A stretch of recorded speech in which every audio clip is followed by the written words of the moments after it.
Bonjour à tous, bienvenue dans votre émission. Aujourd'hui, je suis en compagnie de Karim Moumi, cofondateur de la boucherie Les Jumeaux.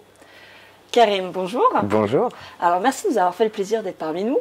Alors, je voulais vous poser quelques petites questions. Avec plaisir. Parce que c'est vrai que, voilà, les boucheries, enfin la boucherie Les Jumeaux, c'est quand même connu, mais on se pose aussi quelques petites questions sur, par exemple, pourquoi êtes-vous plus cher qu'une boucherie standard? Classique.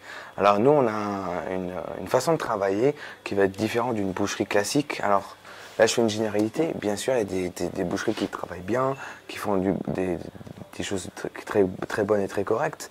Nous, on a un parcours atypique qui a fait qu'on a créé la boucherie comme nous on voulait. C'est-à-dire qu'on n'a pas voulu faire un cadre comme tout le monde, etc. On s'est dit voilà, pour nous la boucherie c'est ça, et on a fait exactement ce qu'on voulait. En fait, on réalise nos rêves. Et on a réalisé nos rêves et du coup on continue dans ça. Alors pourquoi on est plus cher? Tout simplement aujourd'hui par rapport à d'autres boucheries par exemple, on va avoir un contrôleur de qualité chez nous. Donc c'est un salarié de l'entreprise Les Jumeaux qui va contrôler la traçabilité, l'hygiène, et aujourd'hui c'est un coût. C'est un coût de faire ça, mais c'est une sécurité sanitaire, c'est une sécurité pour le consommateur, une traçabilité qui est beaucoup plus sûre. Aujourd'hui aussi, le fait qu'on a nos propres sacrificateurs, ça coûte très cher. Faut se dire que ça coûte entre 5 et 10 fois plus cher qu'un sacrificateur très connu, que je ne citerai pas, mais c'est beaucoup plus cher. Et aujourd'hui, nous, on travaille sur des bêtes sélectionnées. C'est-à-dire qu'on travaille avec nos éleveurs et on travaille avec des sélections. Ça veut dire qu'on trie. Comment sélectionnez-vous vos bêtes justement? Justement, nous, on travaille sur des labels, par exemple le label rouge pour la volaille ou label naturel, où on va travailler avec des AOP, des AOC. Et en fait, on va pour certains éleveurs, on va trier tout ça. Du coup, on va prendre uniquement les meilleures bêtes. Du coup, ça, c'est un coût supplémentaire. Et la deuxième chose, c'est que sur pas mal d'éleveurs, en fait, on a nos propres éleveurs, ils travaillent pour nous. Et du coup, si vous voulez, il y a une courbe en France qui est un peu mondiale, c'est que chaque semaine, chaque jour, le prix de la viande change parce que c'est comme le 4,40 en fait. Nous, on travaille pas comme ça. Nous, on a un éleveur avec qui on travaille toute l'année. Et supposons, on va dire, un abattoir, il va payer, je sais pas, 5 € le kilo de viande. Nous, on va lui payer 7 €. Pourquoi? On parle souvent le consommateur. Le problème, c'est qu'il est juste devant la boucherie, il est derrière son bureau, il est chez lui. Il se dit oh, moi, je vais acheter moins cher, Mais il ne sait pas derrière que les éleveurs en France, ils sont très mal payés. Pour moi, ils sont pas du tout respectés. Ils vivent uniquement comment dire ça, ce que le gouvernement va leur donner. En fait, un éleveur correct, il peut avoir 400 ou 500 € de salaire. Je trouve ça un peu inadmissible. Et il y a beaucoup de suicides, il y a énormément de problèmes dans les élevages en France. Aujourd'hui, les éleveurs avec qui on travaille, ils ont un meilleur revenu. Pourquoi? Parce qu'on ne va pas suivre cette courbe-là. Nous, on va payer au mérite. Du coup, si on a une bête de qualité, on va mettre le prix là-dessus.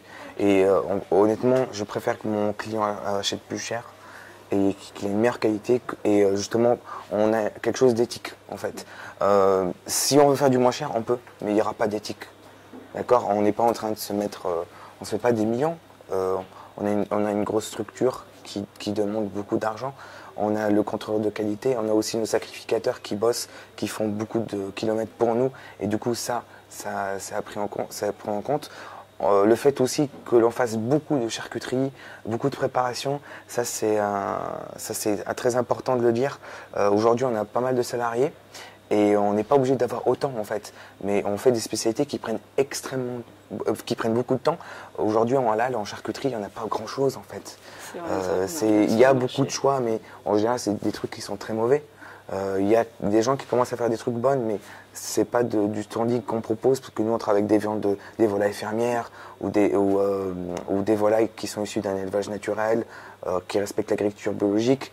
Du coup, ça va pas être comparable. Je parle pas de comparable dans le goût, parce que peut-être qu'ils sont mieux que nous, il n'y a pas de souci. Mais dans le respect de l'animal, dans le respect de la qualité de ce qu'on va mettre, je pense pas qu'ils peuvent le faire parce que c'est un prix. D'accord. Et aujourd'hui, le fait qu'on fasse ça, ça demande énormément de main-d'œuvre. Aujourd'hui, une charcuterie, il faut passer 3-4 jours à la faire. Du coup, ça, c'est un coût énorme. C'est plus simple d'acheter et de revendre. Nous, c'est pas ce qu'on fait. Vous faites tout maison. Nous, on fait tout maison. Vous avez un laboratoire. Voilà, on fait tout maison. Et puis, il faut savoir qu'on voyage beaucoup. On prend la route, on prend l'avion, on prend le train, on prend la voiture. On rencontre souvent nos éleveurs. Et ça, c'est un coût aussi parce qu'il faut prendre le temps, il faut se déplacer. C'est des frais aussi supplémentaires. Et du coup, ça, plus ça, plus ça, plus ça. Et ça garantit aussi quand même la viande et puis voir aussi où sont élevées les bêtes. C'est ça. Voilà, en fait, vous contrôlez tout. Il y a une sécurité. Il y a une sécurité. Et moi, malheureusement, je n'ai pas comme politique, voilà. Parce qu'aujourd'hui, si vous voulez plaire à tout le monde, vous faites des produits qui sont sur le budget de tout le monde. Malheureusement, je ne peux pas. Après, ce que je me dis, il y a tellement de boucheries rien qu'en Ile-de-France, je crois qu'il y a plus de 2000 boucheries halal. C'est énorme. Il y a pour tout le monde. Alors moi, je fais des produits de qualité, des produits haut de gamme, sans me vanter. Hein. C'est réellement ce qu'on fait. J'ai pu le voir en tout cas. Non, mais c'est vrai que j'ai pu le voir. Les gens qui vont voir cette vidéo, ils vont se dire il est peut-être trop prétentieux ce monsieur-là. Non, nous, c'est notre passion. On vit de ça. Moi, je me lève le matin et pour justement faire ça tous les jours, c'est ma passion, mon frère et moi. On fait que ça et on est amené à continuer dans ça. Aujourd'hui, on n'a aucun produit qui est bas de gamme. D'accord. Le label, le minimum qu'on a, c'est le label rouge. Aujourd'hui, du coup, ça plus ça fait des frais en plus, quoi. D'accord. Et pour les organismes certificateurs, enfin sacrificateurs, ça se passe comment? C'est vous-même qui les sélectionnez? Vous pouvez expliquer un petit peu avec qui vous travaillez? Alors, il faut savoir que nous, on a ouvert en 2010. Quand on a commencé à vendre de la viande, on vendait des viandes qui étaient certifiées AVS. Pourquoi? Parce que le consommateur sur Paris il fait confiance uniquement à AVS. Du coup, on ne s'est pas trop cassé la tête. On s'est dit on va faire que du AVS pour la transparence du client. On ne l'était pas certifié parce que on a commencé, on avait 19 ans à l'époque. Du coup, AVS nous ont pas. Enfin, c'est pas qu'ils nous ont pas fait confiance, c'est qu'ils ne croyaient pas à notre projet. Et on s'est dit mais si on fait pas du AVS, on va se faire démonter, quoi. On avait carrément des clients qui venaient, voilà, si c'est pas AVS, ils achètent pas, c'est pas halal. Automatiquement, c'est pas halal, alors que c'est une mauvaise façon de réfléchir, je pense, parce qu'il n'y a pas de confiance, il n'y a pas de tout ça. Et quand on a commencé à faire du haut de gamme, on a eu ce problème-là ça a commencé avec le poulet de Bresse et l'agneau présalé, où on a trouvé des éleveurs, mais malheureusement, les abattoirs qui étaient à côté n'étaient pas certifiés AVS. Par exemple, l'agneau présalé et le poulet de Bresse, c'est un AOP.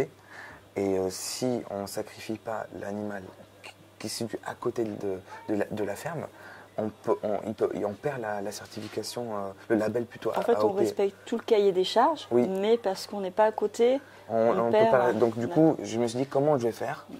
AVS n'est pas là. Comment je vais faire? Et puis en discutant, j'ai rencontré des sacrificateurs, mais vraiment par pur hasard en fait. Et du coup, on a discuté ensemble. Il m'a dit non, mais c'est toute une éducation. On peut travailler ensemble, ça va coûter plus cher, forcément. Mais il n'y a pas de souci. Et du coup, on respecte un abattage rituel propre. C'est-à-dire qu'on n'est pas sur... c'est pas industriel. C'est pas industriel du tout. On prend le temps qu'il faut. D'accord. Vous prenez le poulet de Bresse, par exemple. On tue, peut-être 50, 55 poulets à l'heure. En industriel, on a peut-être 10 000 poulets à l'heure. C'est pas pareil, c'est pas comparable. Il n'y a pas de respect de la bête. On n'est pas vraiment dans l'éthique, là. C'est pas du coup. Avant, on était peut-être à en payer 16 centimes. On payait un poulet peut-être 16 centimes pour l'abattage, sans électron d'arthrose. Aujourd'hui, sans électron d'arthrose, le poulet me revient à 2,50 €. Ça, c'est un coût énorme. Mais moi, je préfère acheter ma viande plus chère et que l'animal a bien été sacrifié. C'est mieux, en fait, pour l'animal que à la chaîne. Nous, on est contre. Donc, c'est pour ça, je vous ai dit, on est vraiment sur quelque chose d'éthique, en fait. On est sur un marché de niche. On ne peut pas ouvrir plusieurs boucheries. On est condamné à rester au Lila, enfin, une seule boucherie, parce que justement, il y a tellement de choses. Il y a tellement même la façon de servir le client. On est là pour le client, on lave nos mains, on est propre, d'accord. on éduque le client aussi à comment il cuisine la viande, c'est-à-dire qu'on est cuisinier, on est boucher. Et on fait pas mal de choses, on donne des conseils de cuisson, des conseils au niveau de l'hygiène aussi, comment décongeler une viande, comment congeler une viande. On a les emballages qu'on a, ils sont adaptés pour la congélation. C'est tout un ensemble, c'est 1 plus 2 plus 3 plus 4 qui fait qu'en fait ça des coûts supplémentaires en fait. En tout cas moi c'est vrai que j'ai pu comprendre là parmi toutes vos informations que la viande, enfin chez vous, c'est vraiment éthique, c'est une boucherie bio-éthique, mais en même temps, je veux dire, vous respectez alors l'éleveur, parce que je veux dire, il a de quoi se nourrir, enfin il est bien rémunéré par rapport aux autres.